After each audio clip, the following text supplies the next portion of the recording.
Good morning. Let me introduce myself to those that are visiting us. So my name is Paulo. I'm director and assistant pastor here at our church. Our Pastor David is in California visiting his mom. So I hope you'll survive to my preaching. Well, 2 weeks ago, we have a very hard time here in Uvalde, not only here, but in our area here. And it was a kind of experience that I have never faced before. I forgot to say, I'm from Brazil. In Brazil, we also have this kind of issues there. You know, there are crazy things. But I was never anything even close to what we faced here. We lived here. And because of this flood and everything that happened, we had only one day of VBS. It was Monday. And the message from VBS from that only one day got in my mind, stuck in my mind. And then I began to think about it. And because of the severity of the flooding, the key verse from VBS became even more meaningful to me. The key verse comes from Isaiah that we just heard, but let me read again.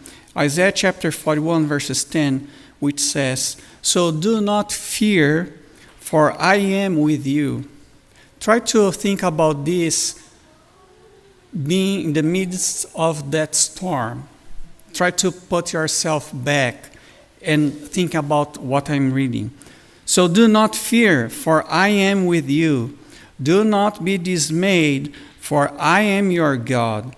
I will strengthen you and help you.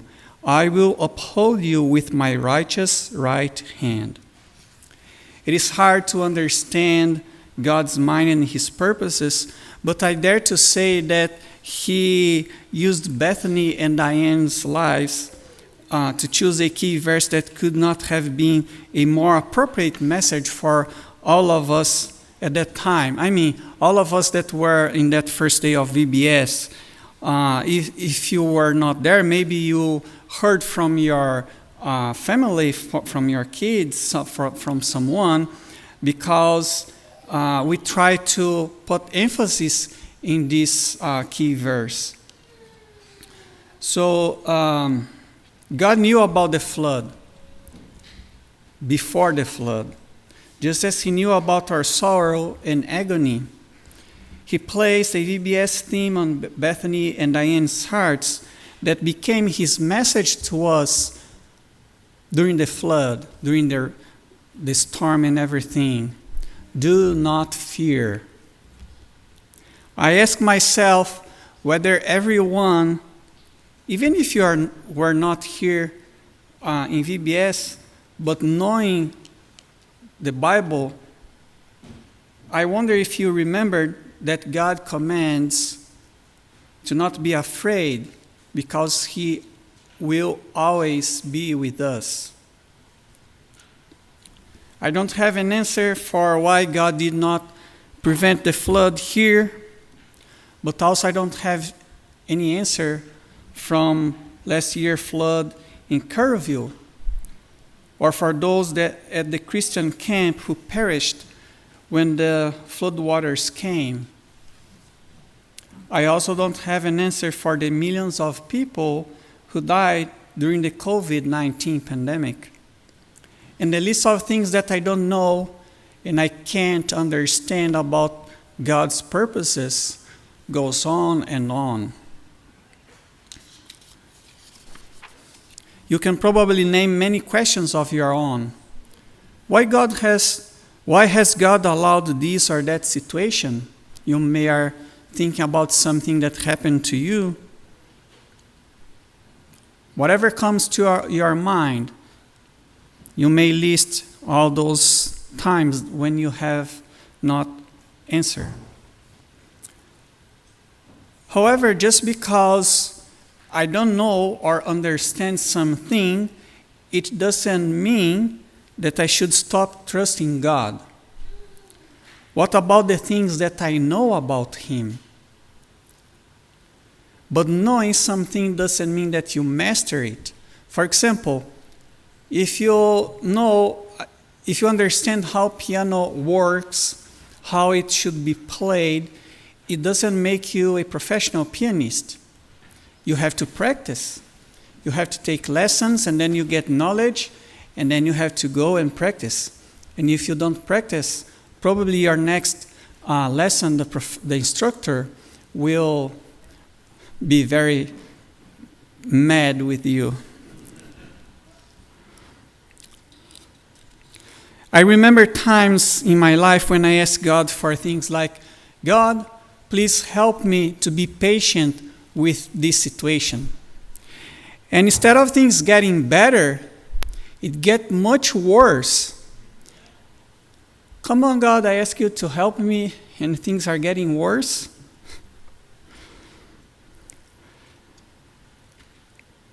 So I was tempted to question whether God had heard my prayer or whether He had another plan for me, because instead of helping me, the answer for my prayer was something that I was not expecting.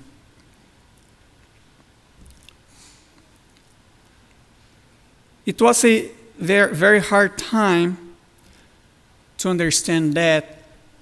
But think with me, if you ask something God like this, God, help me to be patient with this situation, what would be the most obvious thing that God would do for you? He would put more and more situations into your life that you would be able to train to be patient. How could you be trained, learn and practice to be patient without practicing that? And then this is when God's wisdom comes and humbles me, because it is not in the oasis or in the paradise or going during your vacation time to the beach that you grow or become strong. It is in the desert.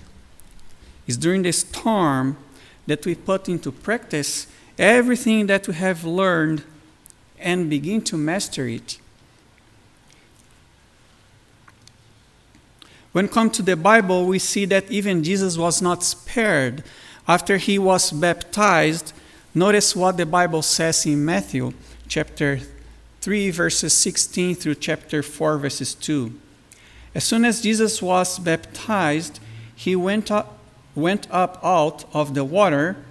At that moment, heaven was opened, and he saw the Spirit of God descending like a dove and alighting on him. And a voice from heaven said, "This is my Son, whom I love.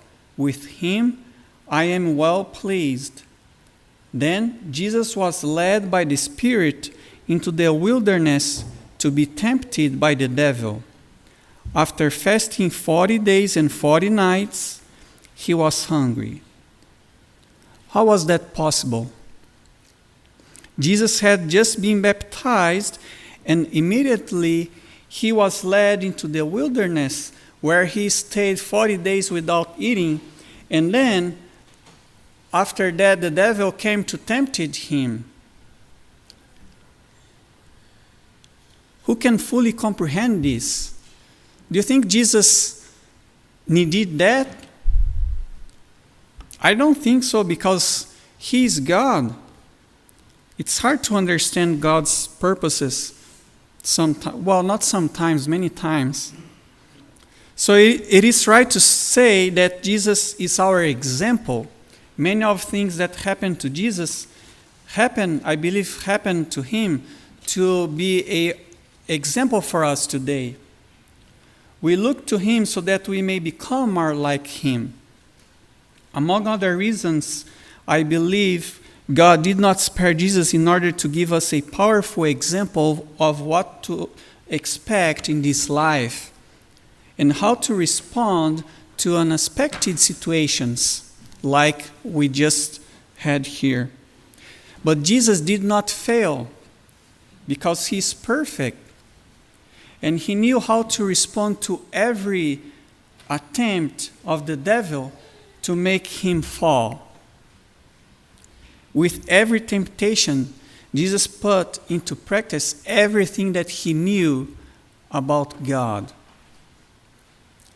And he overcame the devil's temptations. He was victorious in that situation.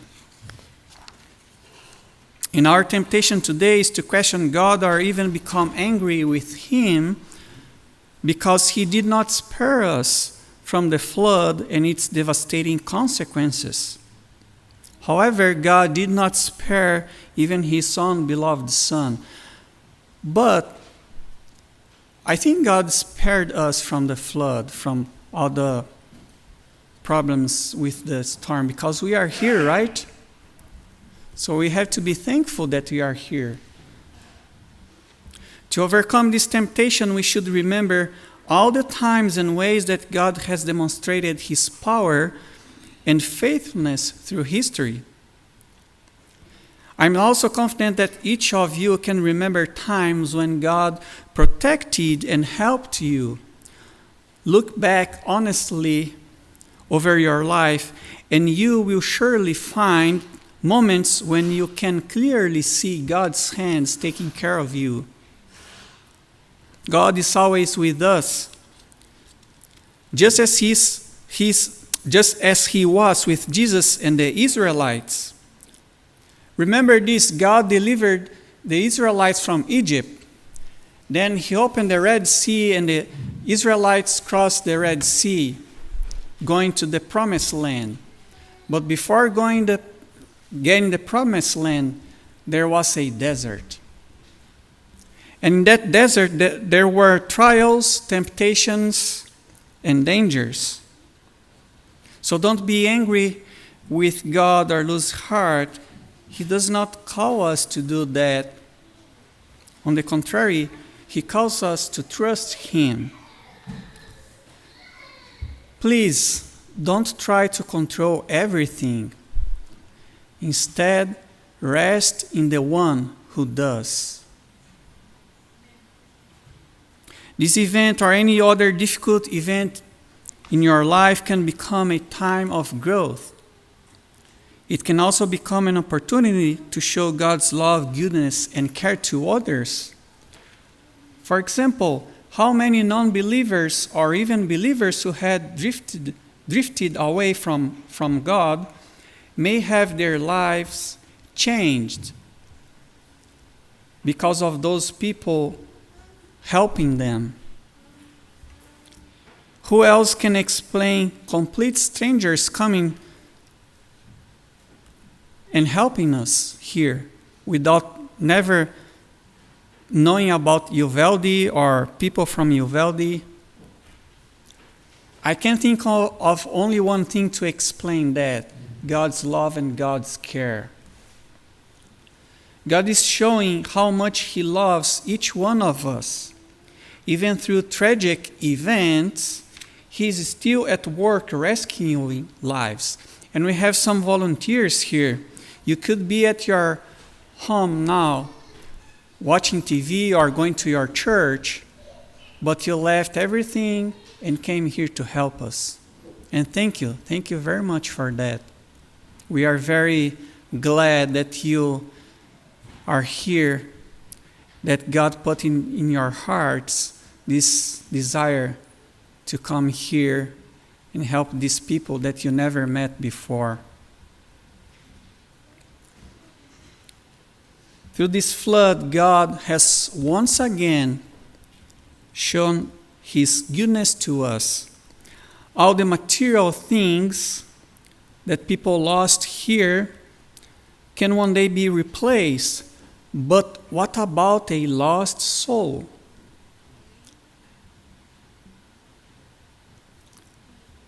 People may think, oh, I lost my house, I lost my car, I lost my belongings.